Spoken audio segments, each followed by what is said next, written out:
हज़रत याकूब अलैहिस्सलाम ने अपनी आंखें उठाई और देखा कि उनका भाई अलईस आ रहा है। हज़रत याकूब अलैहिस्सलाम ने उनसे मिलने के लिए 7 बार सजदा किया, क्योंकि उस वक्त ये उनका सलाम करने का तरीका था, ये उनके लिए जायज़ था, जैसा कि फरिश्ते हज़रत आदम अलैहिस्सलाम के लिए सजदा करते थे। जैसे ही अलईस ने हज़रत याकूब अलैहिस्सलाम को देखा, वो उनकी तरफ दौड़ा और उन्हें गले लगा लिया।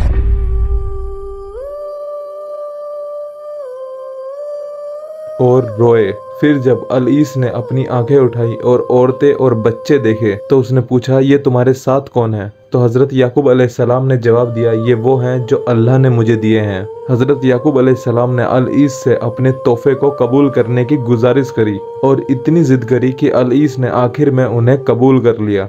जब वो सहूर पहुँचे तो उन्होंने अपने लिए एक घर बनाया और अपने जानवरों के लिए साया बनवाया और फिर वो जेरूसलम के पास गांव के सामने कैंप लिया। उन्होंने सिकीम इब्ने हुनूर से एक फार्म खरीदा 100 बकरियों के बदले और एक अल्टर बनाया जिसे उन्होंने एल का नाम दिया। अल्लाह ने उन्हें हुक्म दिया कि उन्होंने ये अल्टर वहीं बनाया जहां आज का जेरूसलम है, और बाद में हज़रत सुलेमान अलैहिस्सलाम और दाऊद अलैहिस्सलाम के बेटे ने इसे दोबारा बनाया, और ये वही जगह है जहां हज़रत याकूब अलैहिस्सलाम ने तेल से मसा करा था, जैसा कि पहले जिक्र किया, जहां हज़रत याकूब अलैहिस्सलाम ने सपना देखा था कि एक सीढ़ी आसमान से ज़मीन तक और फरिश्ते ऊपर नीचे आ जा रहे हैं। ये वही जगह है। अहले किताब के अकॉर्डिंग दीना याकूब अलैहिस्सलाम और लिया अलैहिस्सलाम की बेटी हैं। सकीम इब्ने हुमुर जिससे फार्म खरीदा था, उसने उन्हें जबरदस्ती पकड़ लिया और उनके साथ जबरदस्ती की। फिर उसने अपने बाप और भाइयों से कहा कि मुझे शादी करनी है।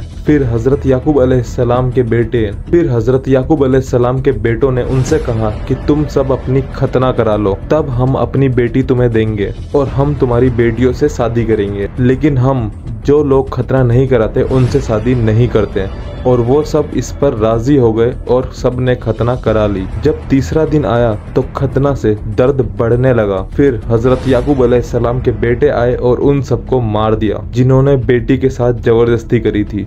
फिर हज़रत राहिल अलैहिस्सलाम के यहाँ पर एक बेटा हुआ जिनका नाम बिन्यामीन मतलब बेंजामिन रखा गया, लेकिन बच्चे को पैदा करते वक्त उनकी तकलीफ बढ़ गई और वहाँ उनका इंतकाल हो गया।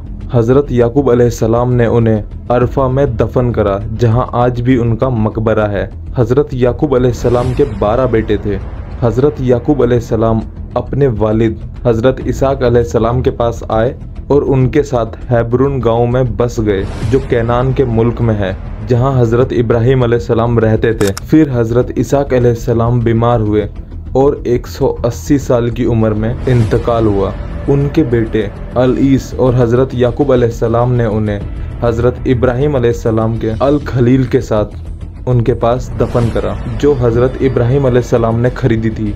ये कहा गया कि हज़रत इब्राहिम अलैहिस्सलाम का इंतकाल 175 साल की उम्र में हुआ। अल्लाह ताला कुरान में फरमाते हैं, जो हज़रत इब्राहिम अलैहिस्सलाम के ईमान से मुंह मोड़ लेता है वो अपने आप को बेवकूफ़ बनाता है। हमने इस दुनिया में उन्हें चुना है और आखिरत में वो राइटस लोगों में होंगे। जब उनके रब ने उनसे कहा मुस्लिम बन जाओ, तो उन्होंने कहा मैं अपने आप को मुस्लिम, इंसान, जिन और सब चीज़ों के रब के लिए सबमिट करता हूँ। ये अल्लाह के लिए संबीसेंस मीन्स इस्लाम में एक्सेप्ट करना। इब्राहिम अलैहिस्सलाम ने अपने बेटों पर फर्ज किया और हज़रत याकूब अलैहिस्सलाम ने भी कहा, ऐ मेरे बेटो, अल्लाह ने तुम्हारे लिए सच्चा दीन चुना है तो तुम सिर्फ इस्लाम में मरना। क्या तुम गवाही थे जब याकूब अलैहिस्सलाम की मौत का वक्त आया? तब उन्होंने अपने बेटों से कहा, तुम मेरे बाद किसकी इबादत करोगे? बच्चों ने जवाब दिया, हम आपके अल्लाह की इबादत करेंगे, जो आपके बाप इब्राहिम, इस्माइल और इसाक अलैहिस्सलाम के अल्लाह है। एक अल्लाह, और हम उसके लिए सबमिट करते हैं, यानी कि इस्लाम कबूल करते हैं। ये एक ऐसी कौम थी जो गुजर गई, उन्हें उनकी कमाई का इनाम मिलेगा और तुम्हें तुम्हारी कमाई का, और तुम उनसे नहीं पूछे जाओगे जो उन्होंने किया।